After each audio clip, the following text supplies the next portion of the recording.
കഴിക്കുമ്പോൾ നല്ല മധുരം ഉണ്ടെന്ന് കേട്ടത് തന്നെ ഈ സത്യം ഷേപ്പ് നല്ല റൗണ്ട് ഷേപ്പിൽ വേണ്ട കേട്ടോ. നമുക്ക് തൊലിയൊന്ന് പൊളിച്ച് നോക്കാവേ. ഇതാ വെച്ചിട്ട് ഇത്രയും പൊളിച്ചു, നമുക്ക് ഇതുകൂടെ പൊളിക്കാം. ഇങ്ങനെ പൊളിക്കാം, ഇങ്ങനെ പൊളിക്കാം.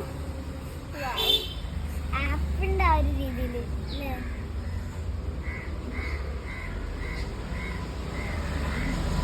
ചുമന്ന മാങ്ങയായിട്ട് നല്ല റൗണ്ട് ഷേപ്പുള്ള മാങ്ങയായിട്ട് ഇങ്ങനെ വരും. അപ്പോൾ ഗൈസ് നമ്മൾ ആ മുഴുവനും പൊളിച്ചിട്ട് ഞാൻ കഴിച്ച് കാണിച്ചു തരാം. നോക്കട്ടെ, അതേ തന്നെ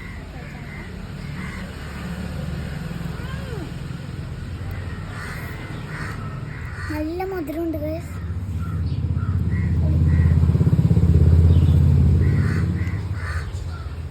കറക്റ്റ് ആപ്പിളിൻ്റെ ഒരു ഓറഞ്ച് ഇങ്ങനെ പൊളിച്ചെടുക്കുമ്പോൾ കാണത്തില്ലേ, അതുമാതിരി എനിക്കുള്ള മാംഗോ. ഞാൻ ആദ്യമായിട്ട് ഇങ്ങനെ കഴിക്കുന്നത്. ഇവരൊക്കെ കുറേ കഴിച്ചിട്ടുണ്ട്, ഞാൻ ആദ്യമായിട്ട് ഇങ്ങനെ കാണുന്നത്.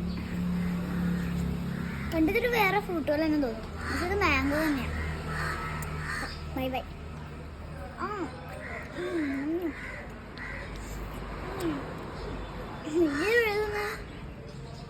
Bye bye. അടുത്ത വീട്ടിൽ വീണ്ടും വരാവേ.